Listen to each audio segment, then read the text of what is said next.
seeing some signs that the diplomacy is starting to unravel on the margins here. I mean, we had some progress with the agreement reached between Secretary Kerry and the foreign minister from Russia, and you had Assad meet the deadline on the inventory list this weekend. So two positive steps in what are going to be a series of incremental steps on the chemical weapons front. But these statements aren't helpful. This is not the sort of rhetoric you want going into a long diplomatic process, which is going to face a lot of hurdles and obstacles in the upcoming months. Well, what might be accomplished on the sidelines of this week's General Assembly meeting? Are there back-channel negotiations going on here? Yes, there will be back-channel discussions, you can bet, on the Syria issue in particular. I also think it's key for whatever happens in the Iranian realm in terms of diplomacy, that can have a critical impact on what's going on in Syria. And of course, that's a big wild card because nobody knows precisely what's going to happen in terms of Iran-U.S. diplomacy tomorrow. But there have already been reports that Secretary Kerry is going to be meeting with the foreign minister from Iran. So there is a potential that Syria might come up in that area as well. We'll get to Iran in just a minute because that is also going to be a big story this week. But as the international community continues to struggle to find a solution in Syria, the violence continues, but there's also reports of infighting between the rebel groups. Who's in charge, and how does that infighting complicate matters as they attempt to try to find not only a solution to this civil war, but to lock down Syria's cache of chemical weapons? It complicates matters a lot. Not only do you have to have the diplomacy going forward, working with parties in agreement in terms of what's on paper, you have to actually be able to implement this and carry this out. UN inspectors need to get into the country, and the more rebel infighting and the more the humanitarian situation unfolds, it's going to make the task for the inspectors quite difficult, if not impossible. So I do think that we need to let diplomacy play out over the next few months, if only to bolster the administration's case for having a credible threat of force still on the table as an option.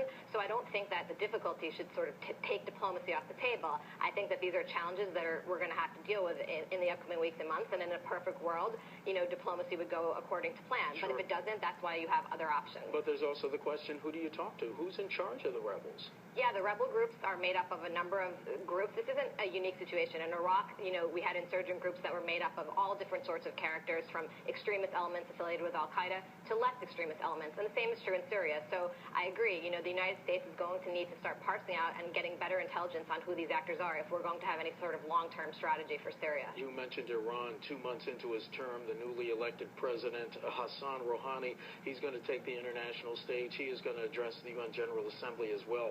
He was swept to power in a promise to open up a dialogue with some people who are seen as Iran's enemies, and that includes the West. How important is it for President Rouhani to separate himself from his predecessor, from Mahmoud Ahmadinejad? I think it's really important, but I think he's doing a really good job already. I mean, in the past month alone, since his inauguration, we've seen a dramatic transformation in terms of the rhetoric coming out of the Iranian regime.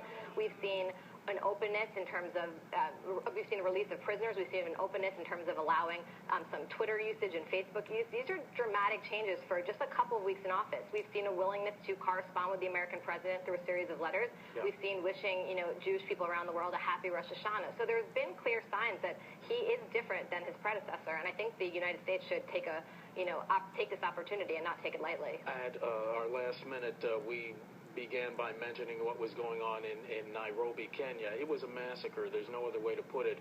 Who's carrying this out and why? Sure. This group, the al-Shabaab group, is a Somali group that is linked with al-Qaeda. They've been active in Somalia mostly since 2006.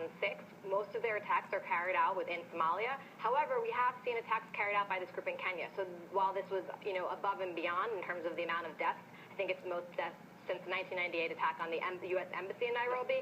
This shouldn't come as a complete shock because the group has been known to be operational in Kenya and in Somalia, and we've seen them hit soft targets before. We've seen this in Somalia. They've moved out of Mogadishu into some other areas outside of the main capital city, but this group's been active for a while. I mean, we don't have a functioning embassy in Somalia because of the security situation there, and to be honest, we're beginning to see spillover like this attack that happened in Kenya.